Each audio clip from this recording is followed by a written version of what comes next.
அஜித் அவர்களுக்கு நெருக்கடி ஏதாவது வர வாய்ப்பு இருக்கு அந்த பேச்சுக்கு அப்புறம்? போடா இவனே அப்படின்ட்டு வருவாரு. நீங்க அப்படிலாம் கால்குலேட் பண்ணாதீங்க. நீங்க அஜித்துக்கு நெருக்கடி கொடுத்தா விஜய் சும்மா இருப்பாரா?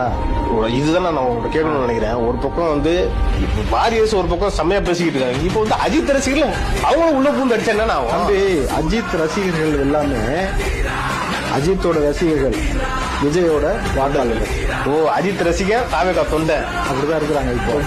இப்போ நீங்க விஜய் அவர்கள் ஒரு பிரச்சாரத்துக்கு வரும்போது வாகனத்தில் பயணம் பண்ணும்பொழுது அஜித் விஜய் அவர்கள் 2 பேரும் இருக்கக்கூடிய புகைப்படத்தை கொடுத்தாங்க. ஒரு ஃப்ரேம் கூட கொடுத்தாங்க. வாங்கி அதில் பெருமையா சைன் போட்டார்ல. ஏற்கனவே இவங்க சொல்லிட்டாங்க, நாங்க 2 பேரும் நண்பர்கள் தான், நீங்க தான் வந்து ஏதோ ஆப்போசிட்ல நினைச்சுக்கிட்டு இருக்கிறீங்கன்ட்டு. இவரு விஜய்க்கு இன்னொரு பழக்கமும் இருக்கு. அவர் ஆரம்பத்துல இருந்து நீ அவரை நோண்டுனா கம்மன் தான் இருக்கிறாரு. அவரை சார்ந்து இருக்கக்கூடிய ஆளை நோண்டுங்கன்னு வச்சுங்களேன், பஸ்ட் அவுட் ஆயிருக்காரு. இப்போ இந்த விஷயத்திற்காக நீங்க விஜய்க்காக இப்ப அஜித் பேசியிருக்கிறதுனால நீங்கள் அஜித் அவர்களுக்கு நெருக்கடி கொடுத்தீங்கன்னு வச்சுக்கேன், விஜய் நேரா உள்ள இறங்கி தூக்கிடுவாரு. அஜித் ஃபேன்ஸ் விஜய் ஃபேன்ஸ் இருந்தாங்க. இப்ப அஜித்துக்கு ஒண்ணா விஜய் ஃபேன்ஸ் வருவாங்க, விஜய் கூட அஜித் ஃபேன்ஸ் வருவாங்கல்ல. அஜித்துக்கு ஒண்ணா விஜய் ஃபேன்ஸ் உள்ள வந்தாங்கன்னு வச்சுங்க, இந்த வாரியர்ஸ் வச்சாங்கன்னு வச்சுங்க, உங்களை கிழிச்சு டாராக்கிடுவானுங்க. உங்க தாத்தன் கதையில இருந்து எல்லா கதையும் எடுப்பானுங்க. இதெல்லாம் வந்து வெரி டேஞ்சரஸ். நீங்க 2 ஆள் தானே நினைக்க கூடாது.